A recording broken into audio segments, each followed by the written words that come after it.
Think of a place of incredible beauty, a place where the ancient and the modern coexist in almost perfect harmony, a place where people believe a good friendship begins with a good meal, a place of untold treasure and untold beauty.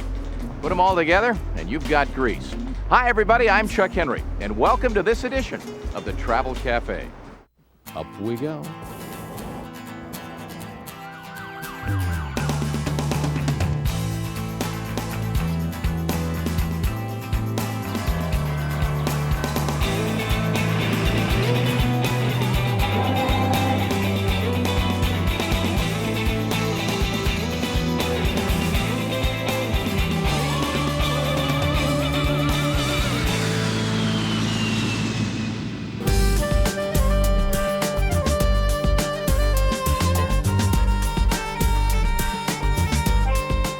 It's a picture postcard setting, and just by looking at it, you might be hard-pressed to tell exactly where you are. Hi everybody, I'm Chuck Henry, and welcome to this edition of the Travel Cafe, and we're in Greece, a land where the ancient and the modern coexist in perfect harmony, and a good friendship begins with a good meal. In the next half hour, we're going to show you some of the hidden secrets of Greece. Greece is an experience, it's not a country. Greek people, Greek food, antiquity, landscapes, the sea.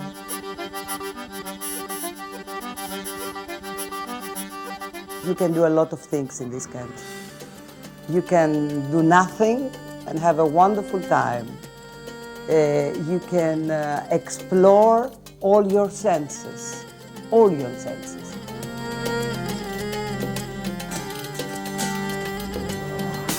I love this land. I was born and raised right here on this land. I went all around the world, and I was only operating on 80%. When I came back, I'm 100% me. Thank you. Olympic Games of 2004 repositioned Greece in the world map. Athens, as you said, is a very modern country, and a country that respects the history but moves towards the new centuries. And this is Greece, and this is Athens. Especially here in Athens, you look at the ruins and you wonder, gee, if stones could only talk, think of the stories they could tell.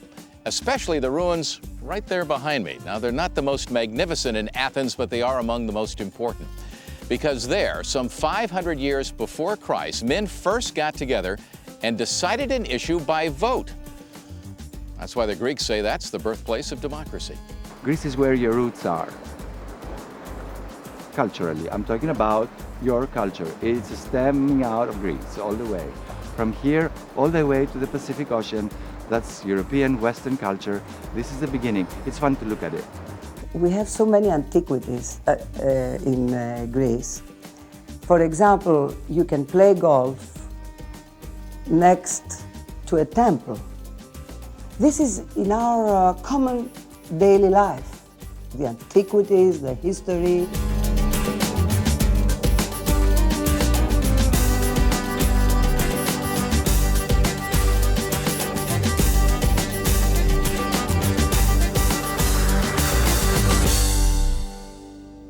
Yeah. Where are we now? We're right in the Plaka, which is the oldest and most, let's say, famous and popular spot of the city of Athens. And that's where Athens actually started. So it started right here? It started exactly around the foot of the Acropolis, 3,000 years ago. Wow. And it's a very popular district, very touristic. We find among the ruins, modern buildings as well. There's a combination of both. You find restaurants, you find temples, you find marketplaces, you find just about everything. Yeah, that's one of the interesting things about Athens, that you find the old right next to the new. We try to combine them, you know. This is really something that I think that we manage to do quite well. I don't know if there's anything that says as much about what Athens and indeed Greece has become today than just to take a look around this ultra-modern Olympic Stadium. And it is really quite a masterpiece of architecture. And of course, when you talk about masterpieces of architecture, you talk about the Acropolis and the Parthenon. And the two kind of live in harmony here. And nowhere is that more apparent than just by taking a ride on a subway. What is true about Athens is that the modern city is exactly where the ancient one was existing, okay? That means that all of these buildings are built above ancient ruins. So once you start to build the subway and you go underneath, you will discover everything from the ancient times. That's why it took us so many years, to decide to build the subway. The idea was given already at the beginning of the 20th century. But every time they started digging, they were discovering something from the antiquity, whether a temple or a theater or whatever. While they were digging the tunnel for the subway system, the construction workers came across a real find. It was an ancient well that apparently back in the 4th and 5th centuries, this is BC, the inhabitants would dump all of their used goods like pottery, clay pots and all. And this is a magnificent photo that shows exactly what they found. Take a look at all these pots. Not just hundreds, but thousands of them. Each one was carefully cleaned and cataloged and is in the museum today. Athens needs the subway. 700,000 Athenians use it on a daily basis. So they came to a point where they said, for Athens, if it's going to survive, it needs a subway. So they decided and they built it. No matter what they found, of course, underneath, they went on. These small urns were discovered in graves of women, because the urns contain, they say, perfume. There are 23 subway stations here in Athens, and each one has been transformed into a mini museum with either antiquities or modern art. Of course, we have to remember this is a subway, and as it turns out, it's the most practical way to get around Athens. For about $1.25, you can ride the subway all day, connects your hotel with every major attraction you want to see. Quick, convenient, don't have to worry about the traffic. Visit the Acropolis, okay? This is a must. Perhaps one of the most important museums, the Archaeological Museum. Walk through the Plaka, okay? Go swimming. The beach is only, 6 miles away from here, okay? And come and have a meal in the Plaka, which is really very lovely. I think this is the best we have in Greece.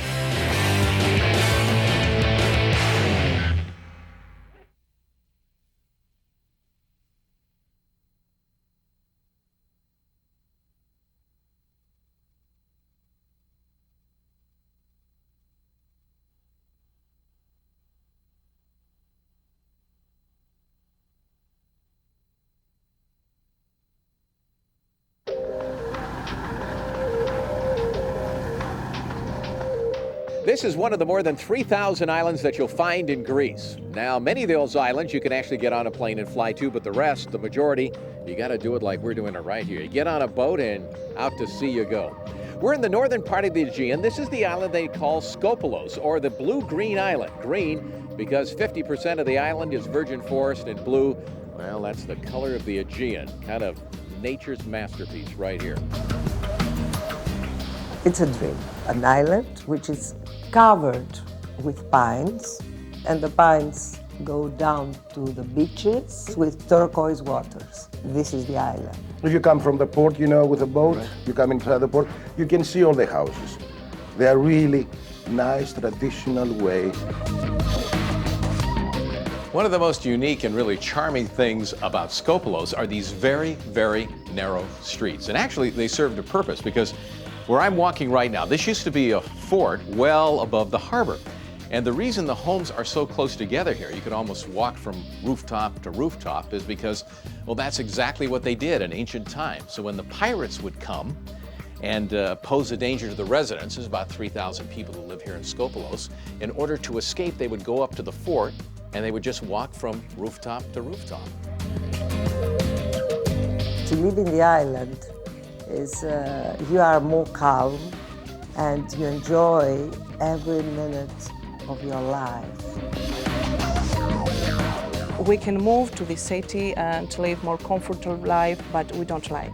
We like to live in the island, and we like to make the island so nice and so beautiful, to make more and more visitors. That's important for us.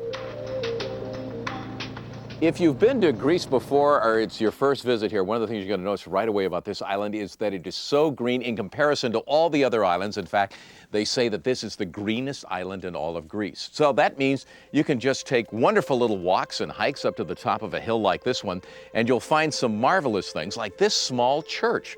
Which brings us to another interesting point, is that Skopelos is said to have a church for every day of the week, 365. Now, some of the structures are quite small, like I say, like this one. We can actually walk inside and take a look.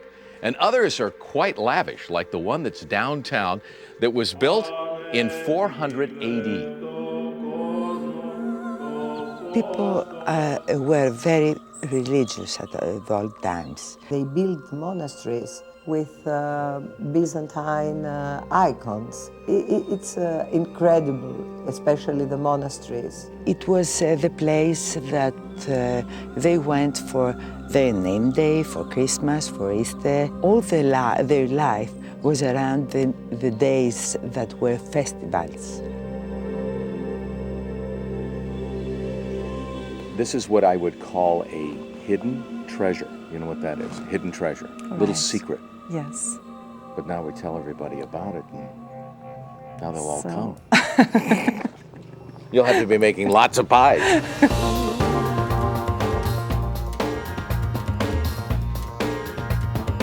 We have to tell to everybody to come in our island. Yes, and if for no other reason, you must sample one of these pies.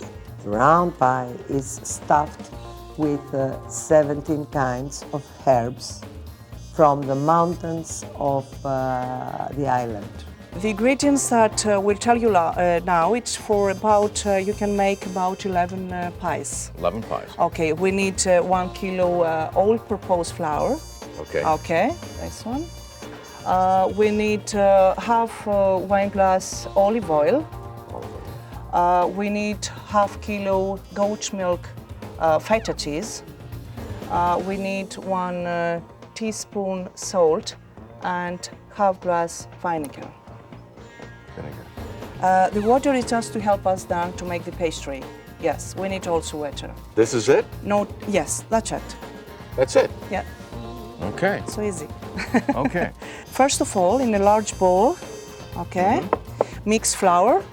We're going to get 12 pies from here. About 11. 11 pies? Yes. Why make one when you can make 11? With olive Okay. and vinegar. Here it goes. Also we can put salt. Salt. 1 teaspoon. So then knead thoroughly 18 water Okay. by a spoon, a tablespoon, okay, until Now this is going to be very, very thin. yes, until the dough be soft and elastic. Do you need a bigger spoon? Or Not, it's okay. one of the things about this pie, it is so thin, the dough on the pie. How many of these pies have you made over the years? Many, many. So when people try the pie for the first time, their reaction? I think it's very easy. It's not. I loved it. Yeah, It was it's so not difficult. good. It's very easy to make it. For a rolling pin, you're just kind of, it's almost like a broom handle or a stick handle. Yes, Yeah. yes, right. It's special for this. It's special for this, Yes, okay. yes. I want to tell that pastry, we can cut pastry in 11 pieces. Yeah. And then we can shape them in 11 equal sized balls. And then to put plastic wrap and leave for 1 hour. You let it sit for an hour? Yes. Okay. Put oil over entire pastry, and then The cheese. the cheese, feta cheese. Now you're just going to roll it over? Yeah. You just keep rolling? Yeah. This looks very, very easy to do. Yes, right. Yeah. Deceptively so. So we make it now in circle. Okay. A round pie. Our pie is ready now. Now what Okay. happens? So deep fry in sizzling hot sunflower oil. So deep fry in Yes. sunflower oil. Yes, right. For how long? Until golden brown. We're ready now. We'll put the oil.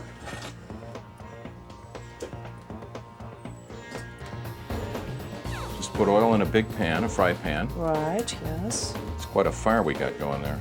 We'll put our pie. The oil is ready. Our pie has a golden brown color, okay?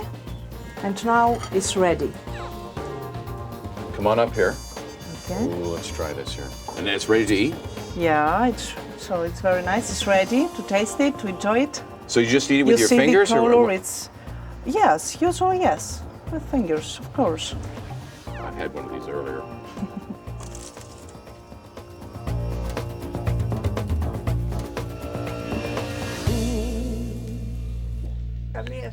Ah, this nice. It's ready. One small piece, see once. She likes? Taste. Σας αρέσει? What is this sweet woman's name? Πώς σε λένε? Alexandra. Alexandra. Yes. I bet she makes a lot of pies, huh? I tell you, this is the great thing about Greece. You just run into the most marvelous people. Absolutely sweet. And everybody wants to share something with you, and fortunately, what they want to share is food. It's perfect. All right, we'll be back with more of the Travel Cafe here in Greece. Well, thank you. In just a minute. So stay with us. Surprise, I didn't know you could speak English. Your English is very good. You should have told me that in the beginning.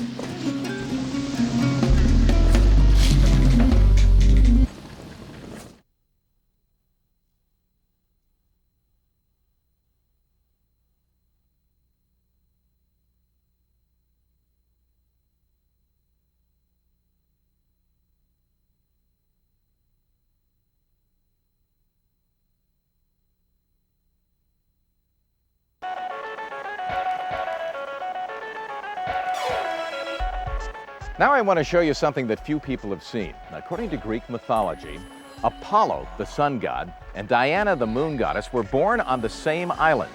And as we stand here at sunset, you can look across and see that island. It's Delos, the birthplace of illumination. I think about the islands, this is the gift of God to this country. We have 3,064 islands. This is the official number. And it's about 200 of them that are inhabited. And each one of them, although they may look alike, they're not. In each one of them you find something different. Different food, sometimes different music, different dressing and customs. So the Greeks, you know, it's almost inconceivable to spend a vacation without going to one of these places, to one of these islands. Although Mykonos has been around for hundreds of years, it's only within the last 50 to 75 years that it's really become a tourist mecca. In fact, of all the Greek islands in the Aegean, this is #1 as far as tourism.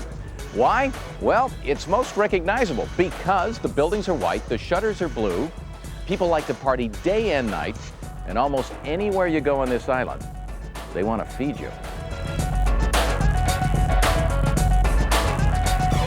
It comes from the old times that we have to receive a stranger best way we can, as if he was better than us. So it is, you know, this tradition does exist. It is in the heart of everybody here. Thank you. Thank you. Mykonos is the town that never sleeps. And let's say it's 3 o'clock in the morning, no kidding, and you want a good sandwich? Well, this is the place to go. Come on inside. It's kind of an interesting story about this sandwich shop, too. How long have you been making sandwiches here? 19 years now. Now, we were saying that if it's 3 o'clock in the morning in the summer, you can get a pie or a sandwich here. Of course. That seems a little odd to me, that it seems so late. Oh, you're in Mykonos. This is a sandwich for a lot of people right here. Oh, that's really tasty. And at this time of the morning, it's perfect. It's really crazy. You're gonna find people from all over the world.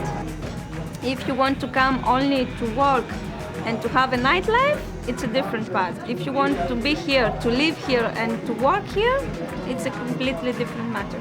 This is a pie, and the sandwich is so special. Is this cheese? Yes, this is, we call it trovolia. It's a unique cheese that you can find it in Mykonos. It's very difficult to find it because there are only few families that they make it.